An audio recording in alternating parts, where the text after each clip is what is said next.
Pájaro rival. Aquella voz desgarrada, algo afónica, que no obstante afinaba a la perfección, era hija del cante grande. No sé si vive aún, excepto en los discos que grabó, pero se llamaba Ramón y seguirá siendo para muchos el hijo del almacenero extremeño, borrachín, de nombre Isaac, con boliche instalado al sur de la provincia de Buenos Aires.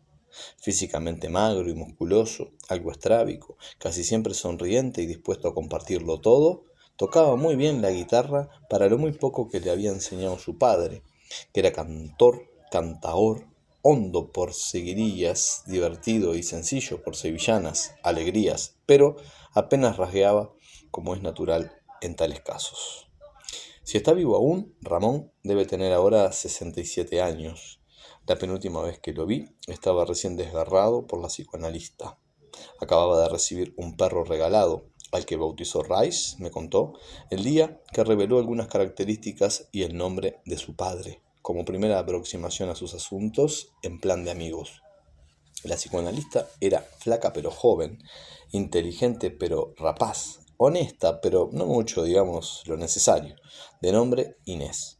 Así, por ejemplo, en la primera y única ocasión que tuve de hablar con ella a solas, le reproché tener atrapado a Ramón entre sus ramas, explicándole que ya sabía yo lo que es el análisis y hasta refiriéndome con ironía a Karen Horney. Ella intentó no sé qué psicodrama, levantando tetas, ahuecando el tono de la conversación, pero quedó claro que yo era amigo de Ramón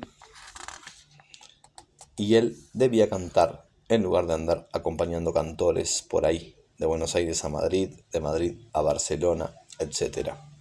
Por allá por la década del 70, Ramón acompañaba a una cantante porteña de clase X y vivía en París con su psicoanalista. Yo también cantaba y vivía en Madrid. Durante los 6 años que transcurrieron hasta que él volvió a Buenos Aires y yo, poco después, a Montevideo, nos veíamos ocasionalmente en una u otra ciudad.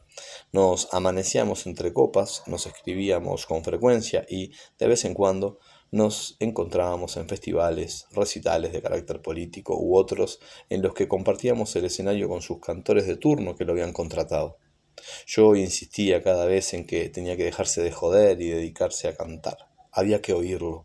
Guitarrista acompañante de cualquiera. Costaba mucho abrir un espacio para él en una reunión, para que se decidiese a soltar un estilo, una milonga, un vals, con aquella voz raspada, tensa, delicada y dramática, de amplísimo registro, como pocas se pueden oír. Terminé convenciéndolo de que grabara, asumiera su voz. Una tarde en Madrid confirmó su contrato. Su primer disco registra una versión inimitable de Guitarra Mía, versos de Julio Herrera que él musicalizó, galerones, alcatraces y hasta unas alegrías flamencas aprendidas de su padre, de las que ofrece una versión burlesca, diabólica, inbailable. Su vida discográfica iba a ser breve, solo grabó una veintena de canciones que vendieron numerosos ejemplares, que vendieron algunos miles de ejemplares en Europa y Argentina, donde me gustaría saberlo con certeza, tal vez se haya convertido en bolichero.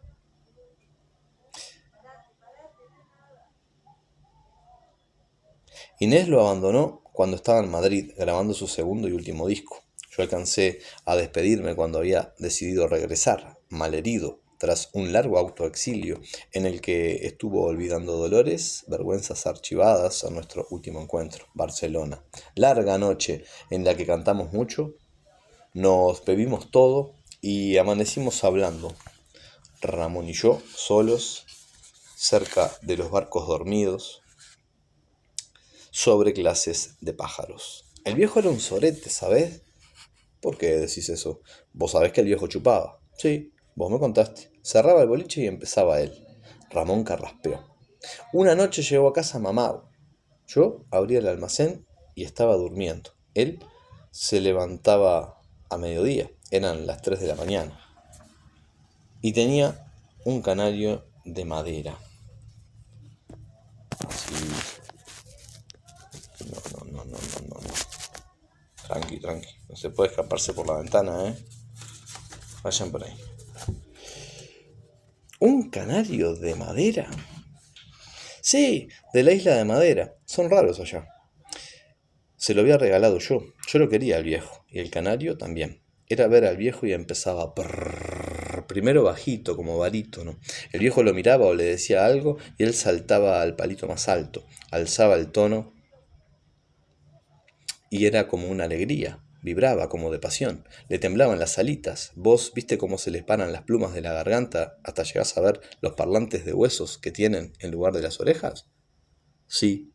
Bueno, esa noche el viejo llegó al licorao como siempre. Y el canario empezó. Prrrr, estuvo, qué sé yo, como, no sé, 10, 15 segundos, no te quiero exagerar. Y de repente se apagó. Una mano de Ramón se había clavado en mi antebrazo. Yo me había despertado al oír la puerta, la llave del viejo en la puerta, y había prendido un cigarro. Estaba sentado en la cama, hasta que de repente aquellos chillidos. Los barcos chirriaron. Sí, mirá. A Ramón se le caían las lágrimas. Estamos muy en pedo, pensé yo. Mirá, mirá. Me levanté y corrí hasta la cocina. Mientras los barcos se mecían crujiendo como ataúdes, se hizo un hondo silencio y Ramón prosiguió. ¿Sabés lo que había hecho el viejo? Aquí el único que canta soy yo. Me adelanté a narrar lo que yo sabía, pero Ramón ya no recordaba habérmelo contado. Sí, sí, había rociado al canario con alcohol y le había arrimado un fósforo. La voz de Pastora Pavón acudió a consolarnos desde algún tocadiscos lejano.